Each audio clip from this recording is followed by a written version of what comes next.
제가 어제 영상 만들어 보려고 이제 어제 자료를 찾았는데 와 자료가 너무 많아가지고 어제 하다가 감기약 먹고 그냥 자버렸어. 그래서 이 골란권에 있었던 그런 여러 가지 사건들을 한번 보여주려 했는데 이게 역사가 너무 골치 아파. 그리고 이 문제를 일으킨 애들이 원래 영국과 프랑스 애들이기 때문에 아유 모르겠어. 자, 이스라엘이 혹시 디아스포라란 말 들어본 사람? 디아스포라.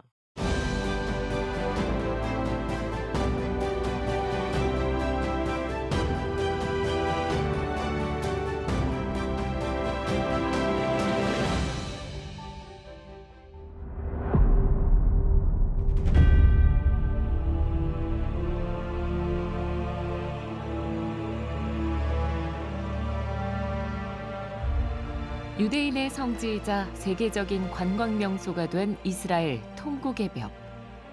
여전히 많은 유대인이 찾아와 기도를 올리곤 합니다.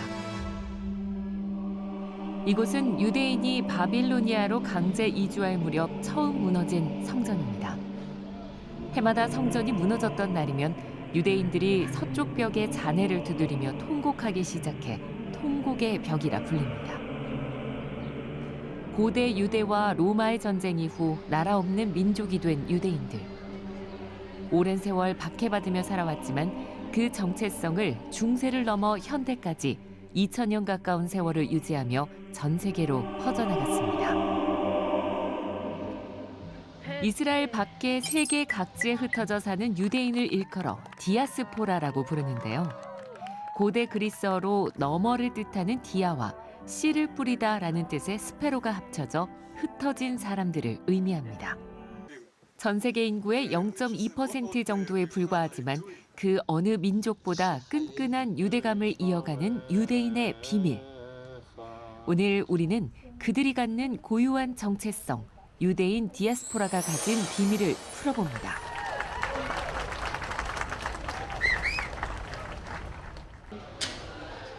안식일이 시작되기 전 여자들이 집안의 모든 초를 켜는 유대 전통에 따라 호텔 로비에 마련된 초에 불을 붙입니다.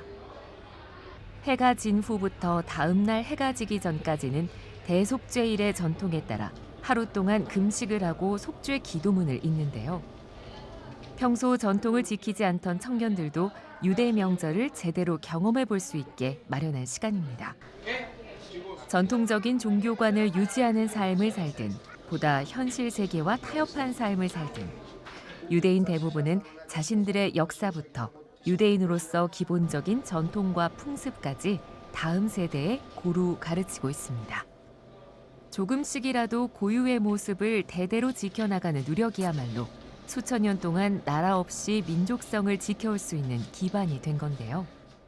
디아스포라는 민족이 자신의 땅을 벗어나서 뿔뿔이 흩어진 걸 말하는 거야. 일종의 난민이지. 난민인데 문제는 그냥 난민이 아니고 얘들은 유태인들란 말이야. 유태인들은 세계에서 가장 똑똑하고 가장 결집력이 강하고 단결과 하여튼 천재성이 많잖아. 그래서 수천 년 동안 스페인도 갔다가 영국도 갔다가 미국은 아니지, 프랑스 갔다가 독일 갔다가 오스트리아 갔다가 이렇게 펼쳐가지고 그렇게 쫙 살고 있었는데 문제는 어딜 가더라도 유태인들은 다 이제 미움을 받았고, 왜냐면은 유럽은 전부 다 개신교기 때문에. 그래서 예수님 못 박은 사람들이 너희들이기 때문에 너희들에 대해서 응징한다, 너희들은 인간도 아니다, 하여튼 이런 식으로 종교적 문제도 있고 등등등. 물론 종교 문제만은 아니야. 고리대금이 있어. 고리대금. 얘들이 고리대금업자들이었거든. 되게 많이. 그래서 결국에는 다 흩어졌다가 이제 피난을 역경을 당하지.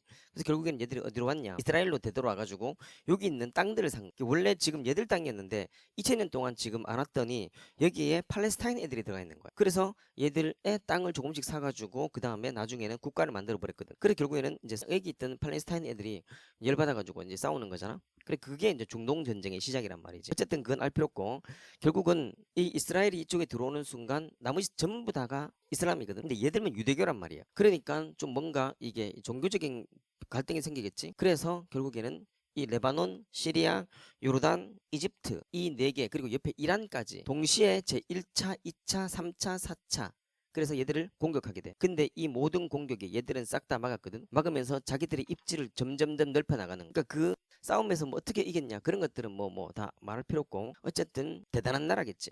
그래서 얘들은 지금도 시원주의 또는 선택받은 그런 백성이라는 그러한 그 프라이드가 엄청나게 강하거든요, 얘들은. anyway, 어쨌든 중요한 건 뭐냐면은 이 이스라엘이 지금은 요르단하고는 이스라엘은 싸우지 않아요. 그리고 이집트와도 싸우지 않아. 근데 지금 현재 마지막에 싸운 게 뭐냐면은 욤키푸르 전쟁이라고 해가지고, 욤키푸르가 뭐냐면은 모세가 이집트에서 백성들을 끌고 나왔단 말이지. 끌고 나왔는데 그때 이제 문솔자가 뭐 양의 피를 바른 그 집들은 전부 다 장자들이 안 죽고 안 바른 애들은 장자들이 죽었고, 이렇게 해서 마지막 10번째 재앙을 다 끝내고 나가지고 이제 자기들이 지은 죄를 다 속죄하고 애굽에서 밖으로 나오면서, 이집트에서 밖으로 나오면서 대속죄를 했다는 거지. 그래서 지금 대속죄일이 이스라엘은 지금 지키고 있어. 그 내가 이스라엘에 성지순례 갔을 때도 욤키푸르 때였어. 욤키푸르 대속죄일이거든. 이름이 대속죄일. 그래서 대속죄일 때는 대부분 사람들이 전부 다 가정으로 가가지고 가정과 가족과 함께 기도를 드리고 이런 시간인데, 그때 시리아가 얘들을 공격해버린 것이 거의 내가 보기에 15대 300인가로 싸웠거든. 근데 15가 이겼어. 막은 거야.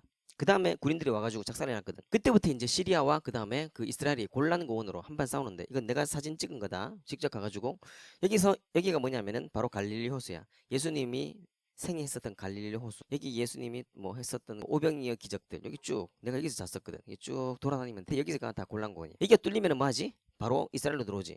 그러니까 시리아가 지금 IS잖아.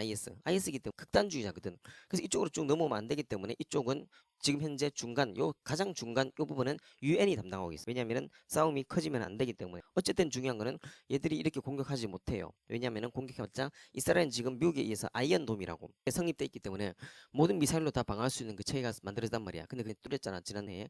anyway, 그래서 이제 골란권이 중요하게 된 것이고, 여기가 예수님 갈릴리, 여기가 돌아가신 예루살렘. 이쪽이 골란고원이고, 이쪽이 혹시 어딘지 아냐? 이쪽이 다마스쿠스라고 해가지고 시리아의 수도가 다마스쿠스거든.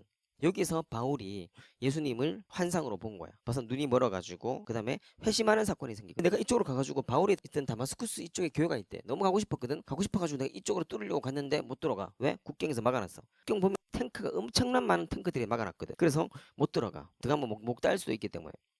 그래서 어쨌든 쪽이 성지라는 거 알아두면 되는데, 골란고원이 이렇게 생겼어. 고원이야. 고원인데 이게 뭐가 대단하다고. 근데 이게 시가로 따지면 얼마겠냐 이게? 이거는 셀 수가 없는 거야. 이거는 거의 무량대수 수준이기 때문에. 뭐 지금 1조 2조 웃기지 마. 골란고원을 만약 돈으로 따진다면은 우리나라 휴전선과 똑같은 거 아마 가격일걸? 아마 더 심할 것이 아마. 중동 문제가 있기 때문에. 근데 이때 이제 케인즈가 이제 실패한 그 이유도 나와. 유가는 원유의 가격을 말합니다. 여기서 말하는 원유란 지하에서 갓 뽑아낸, 즉 정제되지 않은 날것의 석유라고 볼 수 있습니다. 그리고 이 원유는 국제 유가 시장에서 선물 계약 형태로 거래되고 있습니다. 그래서 이 원유의 가격이 유가이고, 우리는 유가를 기초자산으로 파생 상품을 거래하기도 하죠. 그리고 이러한 유가는 우리 생활에도 아주 밀접한 연관이 있습니다. 특히 우리의 소비 수준에도 지대한 영향을 미치고 있는데, 대표적으로 기름값이죠. 주유소에서 넣는 휘발유와 경유의 가격, 즉 기름값이 이 원유의 가격, 유가에 의해 결정됩니다.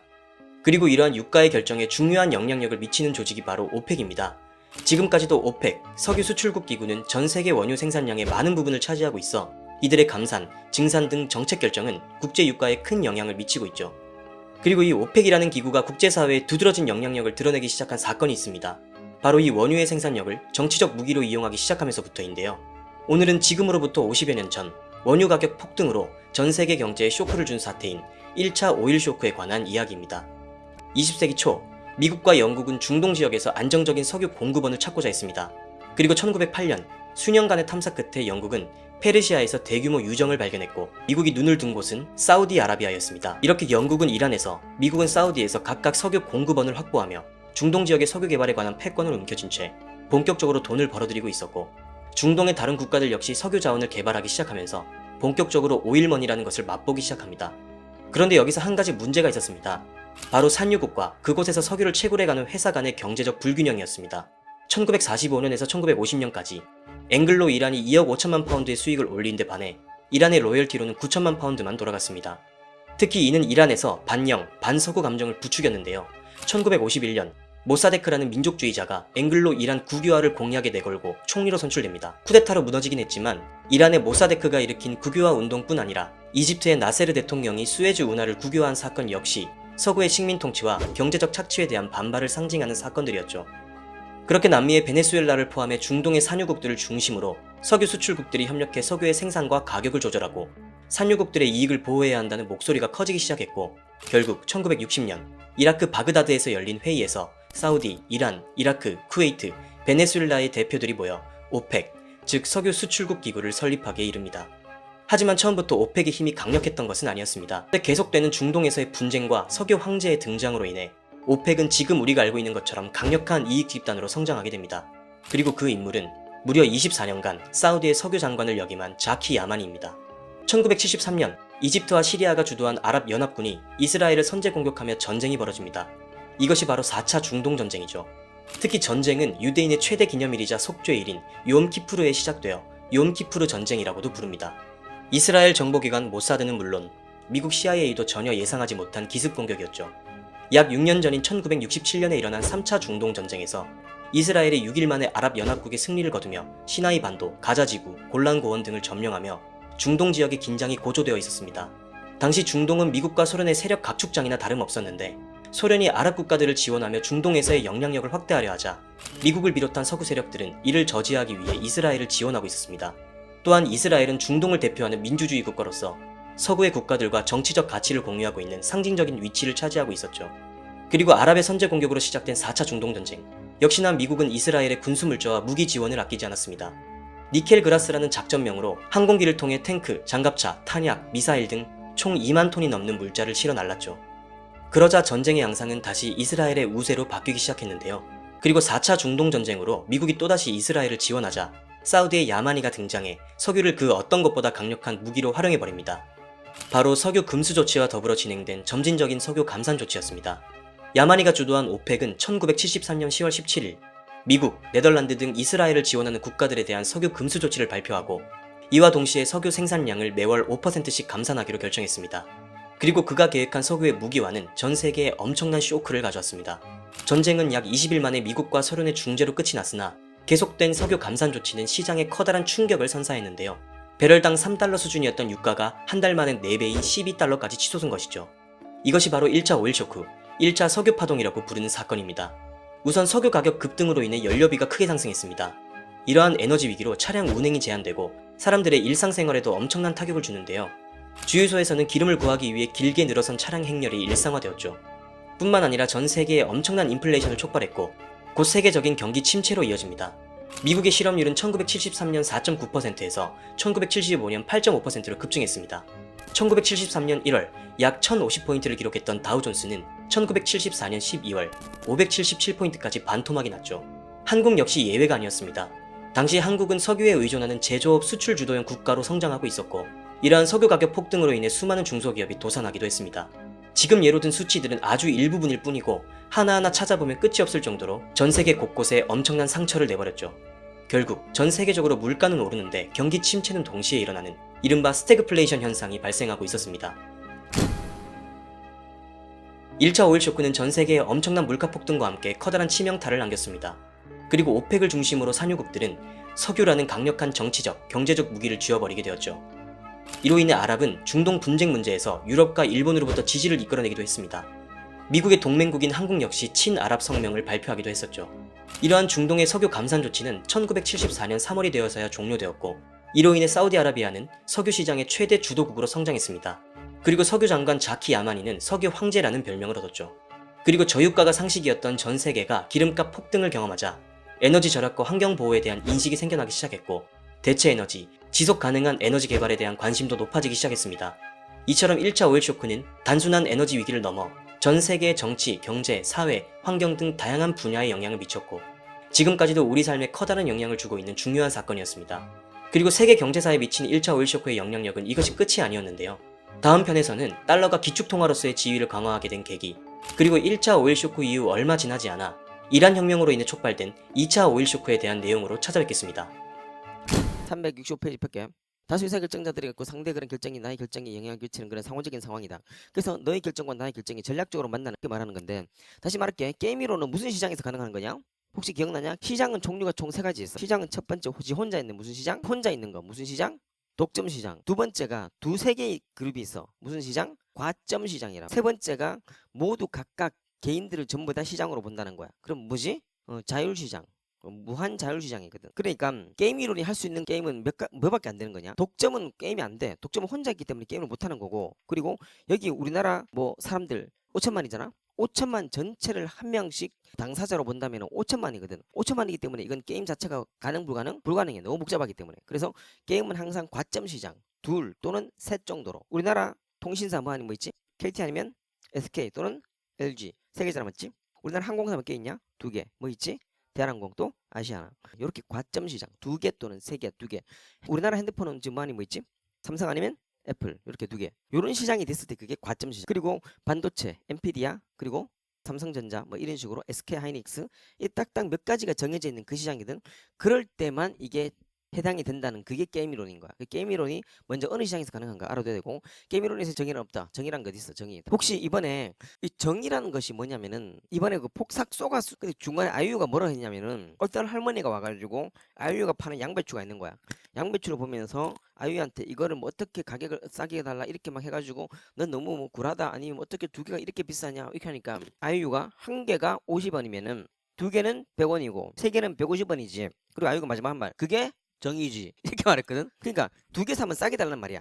할머니는 한 개 사면 50원, 두 개 사면은 90원, 세 개 사면 한 130원 이렇게 하는데 한 개는 50원이고 두 개는 그럼 100원이지, 세 개면 150원이지. 이게 뭐다? 정의다. 와, 내 그때 그 말했잖아. 정의는 결국 무슨 문제라고? 분배 문제라 했잖아. 분배 문제. 정의는 분배 문제야. 그럼 마르크스 샌델의 정의란 무엇인가는 당연히 뭐에 대한 거? 올바른 분배에 대한 거라. 분배의 정의란 말이야. 분배의 정의. 너무 놀랬어. 딱 한 번 봤거든. 한 편 잠깐 스치면서 봤는데 그게 정의지. 와. 역시 아니요. Always accept, always reject, accept only a fair split, only unfair split. 이게 지금 뭐냐면은 공평도 불공평도 무조건 받아들이는 거야. 이런 애들은 주로 무슨 콘이라 했지? 이론도 받아들이기 때문에 AI 같은 애들이야. 이론도 나한테 주면 좋은 거지. 감정이 하나도 안 섞여 있어. 두 번째 항상 이렇게 거절해. 둘 다 거절해. 무조건 거절해. 그럼 얘는 뭐 했지 아까? 물귀신 작전했지? 보통 사람들은 공평과 불공평이 있으면 아 공평하게 대하는 거 맞다? 이게 정상적인 노말이겠지. 이게 공정이란 거야. 문제는 뭐냐면 accept only an unfair split. 얘들은 아예 불공정한 그것만 내가 받아들이겠다는 거야. 둘 다 이제 다 하는 게 아니고 얘처럼 이렇게 물귀신 하는 건 아예 나도 안 받겠다는 건데 얘는 9대 1이 아니면 받지 않겠다. 이게 바로 그 유명한 공갈 협박범의 역설이라고 해가지고 2005년도 노벨스 경제학상 로버트 아우만이 받은 게 바로 이거라고. 이 게임은 어디서 시작됐다고? 최후 통첩 게임. 우리가 지난주에 배웠던 최후 통첩 게임에서 이 게임이 시작한 거라고. 그래서 이 게임의 의미가 상당하다고. 어떻게? 나는 9대 1 아니면 받지 않겠다. 내가 2대 8 아니면 받지 않겠다. 근데 그때는 기본적으로 금액이 커야 돼. 뭐 1,000원 주고 내가 900원 할게 너 100원 해. 이러면 친구가 당연히 뭐 하겠냐? 안 하겠지. 천이 뭐 하다고. 근데 지금은 아까 말했잖아. 이 지금 곤란고원이라는 그 지형상 위치의 지형적 위치 지정학적 위치가 대략 얼마 정도의 가치인가 이건 가치로 따질 수가 없는 거야. 중동은 또 기름이 나잖아. 우리나라는 또 기름도 안 나잖아. 북한 앞에 가지고. 그러니까 중동 문제 아주 결정적인 그런 해결책이 있거든. 근데 그거에 대해서 이제 뭐 협상으로 하자 이런 게 있었는데 문제는 그게 안 됐단 말이야. 시리아가 9대 1을 원했기 때문에. 그래서 이걸 어떻게 해결하면 좋을까? 두 가지 해결책을 내놓으면서 노벨 경제학상을 탔다는 그 말이 되겠지. 넘어갈게. 조건이 있다. 판이 깨지면 둘 다 손해를 보는 게 다 했고 그리고 먼저 초조한 쪽이 지고 상대를 위협하는 쪽이 이긴다. 이게 좀 특이한 거지. 협상에서 유리한 고지를 점하기 위해서는 최대한 초조하지 않는 쪽이 되는 것이 중요하다. 일단은 그때부터 마음기, 멘탈 싸움이 되게 중요하다고. 그리고 무조건 내가 파토를 낼 수 있다는 그런 각오로 가야 된단 말이지. 이거는 지간 했었던 최후 통첩 게임과는 다른 거야. 이건 협상의 위치이기 때문에 그때 한번 두고 보자. 내가 파토를 내고 너 진짜 완전히 개판치고 판 엎어버리고 나갈 그러한 각오를 하고 들어가는 거라고. 죽으면 죽으리라 이 마음으로 가는 거거든. 그렇기 때문에 첫 번째 합의에 이르지 못하면 둘 다 망한다. 두 번째 합의에 이르기까지 시간이 무한정으로 주어지지 않는다. 뭐의 느낌이냐? 쫄린단 말인 거야. 뭐의 압박을 느껴? 써라. 시간의 압박을 느낀다. 그러니까 이 시리아와 이스라엘의 그 협상 어그리먼트래. 어그리먼트. FTA 프리 트레이드 어그리먼트 자유무역 협정. 그 시리아와 이스라엘의 그 협정을 위해서 얼마나 영국과 미국과 프랑스와 유엔 전 세계가 전부 다 이 중동 문제를 해결하기 위해서 시리아와 이스라엘의 협상에 되게 많이 기여했거든. 자료도 만들어주고 둘 다 손도 한번 잡게 해주고 이렇게 했거든. 이렇게 했는데 문제는 이스라엘이 한정없이 시간을 끌고 파토내버리잖아. 그럼 이스라엘은 뭐 하게 되겠냐? 전 세계 욕 먹는 거라고. 내가 니네한테 지금 판 깔아주려고 이렇게 판 깔았는데 너희들이 지금 이렇게 해버리는 순간 우리는 다시 판을 짜야 되는 거고 너희들이 지금 뭐 하냐? 이런 식으로 해가지고 이스라엘에게 굉장히 곤란스러운 상황이 된 거라고. 시리아 애들은 개새끼들인 게 문제는 무한정으로 시간을 줘가지고 맘대로 해라 이러면 여유가 생기는데 지금 시간을 딱 한 달로 주고 압박이 들어오니까 마지막에는 협상 자체에 진단 말이겠지. 너무 시간이 쫄리기 때문에. 우리나라가 북한이랑 트럼프 금정인이 같이 한 적이 있었지. 저기 그 어딘냐 싱가포르에서 했는데 결국 마지막에 누가 엎었냐? 김정은이 엎었잖아.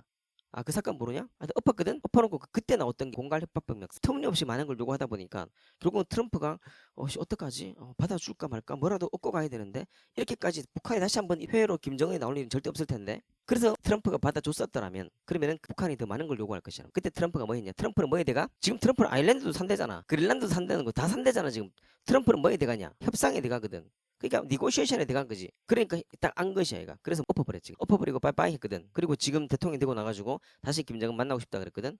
하지만 만나봤자 언제든지 빠이빠이 할 수 있는 거. 이 지금 이 빠이빠이 할 수 있는 이 트럼프 같은 그 멘탈이 이스라엘한테는 없었단 말이지. 초조했던 거야 걔들이. 이 정말 중요하다. 비합리적인 상대에 맞서 합리적으로 싸우는 것은 종종 뭐 한 것이다. 이렇게 나온 거라고. 비합리적인 상대가 누군데? 시리아인 거야. 시리아인 거야.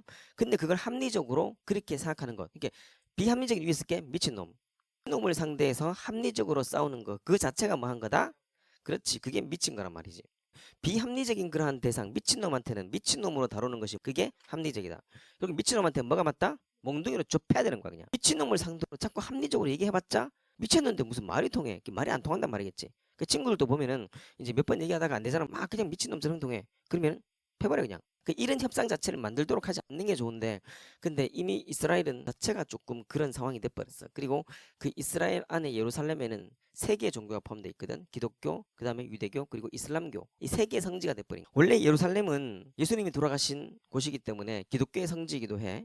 그리고 예루살렘은 원래 구약에 있었던 모든 솔로몬 왕 얘들이 기본적으로 있었던 그 통곡의 벽도 마찬가지고 거기에 대한 성지인 거야. 그런데 기원전 558년도인가 어떤 새끼가 글로 들어간 거야. 어떤 새끼겠냐? 무하마드라는 애가 들어간 거야. 무하마드가 들어가가지고 거기서 그 예루살렘에 들어간 뒤에 거기서 뭐 했냐면은 환상을 꺼버린 거야. 환상을 꺼가지고 천국에 가버린 거야. 갔다 와가지고 1층, 2층, 3층부터 10층까지 그 10층 천국을 보고 내려왔다는 거야. 그 10층 천국에 가보니까 모세도 있더라, 요셉도 있더라, 아브라함도 있더라, 등등등등 이걸 보고 내려와 버린 거야. 그러면서 이슬람 사람들한테 이곳이 뭐가 돼버렸어? 성지가 돼버린 거야. 왜냐면은 이슬람의 창시자가 무함마드이기 때문에. 그러면서 결국에는 예루살렘 자체가 유대교, 기독교, 이슬람 세 개의 성지가 돼버렸어. 그러니까 아주 지정학적으로 완전히 개판이고 만약 우리가 뭐 하지 않는다면 융통성이 없다면 아무것도 가지고 협상장을 떠날 수 없겠다는 거야. 이 중에 nothing이 중요한 거야. 내가 만약 융통성이 없다면 나는 아무것도 가지지 않고 이 룸을 떠나게 될 것이다. 뭔지 알겠지? 그러면 또 뭐 해외에서 욕먹겠지. 니네 집 협상장 들었더니 너희들이 지금 개판치고. 지금 얘기가 이거지. 마음이 되게 초조했다는 거야. 이스라엘 생각은 이거야. 절박하게 추구하고 있어. 어피스. 시리아와의 평화를 아주 절박하게 추구하는 또 이스라엘 쪽인 거야. 지금 약자가 누구 쪽이냐? 이스라엘이 지금 현재 약자 쪽이야. 이스라엘 국가는요, conduct 수행하기를 negotiation from the frame of the mind that blah blah does not allow for whole 삐리리. 이게 맞지 않는 제안, 이스라엘에게 맞지 않는 제안을 거절하겠다 아니면 승인하겠다. 이게 맞지 않는 제안. 우리에게 지금 이스라엘은 지금 굉장히 초조한 쪽이라고. 그러니까 뭐라도 지금 협상을 갖고 가야 된다고. 지금 얘가 10억 중에서 9억을 지어가지고 1억 주겠다는 거야. 그럼 그거라도 받아가야지만 얘들이 뭐 한다고? 체면이 서는 거란 말이겠지 이스라엘은. 그러니까 지금 이스라엘의 이게 맞지 않는 제안, 나쁜 제안이지. 이게 몇인데? 9야 1이야. 1이라도 뭐 하지 않겠다. 시작. 거절하지 않겠다 해가지고 답은 리젝트, 거절. 이게 나와가지고 거절하지 않겠다. 그럼 우리한테는 뭐 1을 주더라도 우리는 뭐 하겠다? 받아내고 가겠다는 그 말 되는 거라고. 뭔지 알겠냐? 극도로 지금 협상에서 뭐 하는 위치냐? 너희들이 앞으로 친구들 할 때 그때도 마찬가지인 거야. 마지막에는 판을 엎을 수도 있다는 마음으로 해야지. 아니면 친구한테 매번 당한다고. 앞으로 는 더 그럴 텐데. 융통성이 없다면 아무것도 가지지 못할 것이다. 절박하게 평화를 추구해야 될 것이다. 그리고 우리에게 맞지 않는 그런 제안이라도 거절하지 않겠다는 그런 마음으로 우리는 들어가서 뭐라도 하나 건져야지. 그러다가 몇 건졌냐? 1만 건지고 나왔지. 이러니까 결국에는 그 다음 판부터 계속 밀리는 거라고. 이스라엘 이 새끼들 우리한테 쫄았다 막 이렇게 되는 거라고. 나중에 비번학 나와가지고 진짜 무슨 말인지 하나도 모르고 그러지 말고. 자, 그리고 오늘이 마지막이잖아. 그 다음에 그 중간고사 끝나고 그때는 한 4주간 시간 있을 거야. 한 달. 그때는 내가 법학을 끝낼게. 법학을 처음부터 끝까지 완전히 쫙 끝낼 거니까.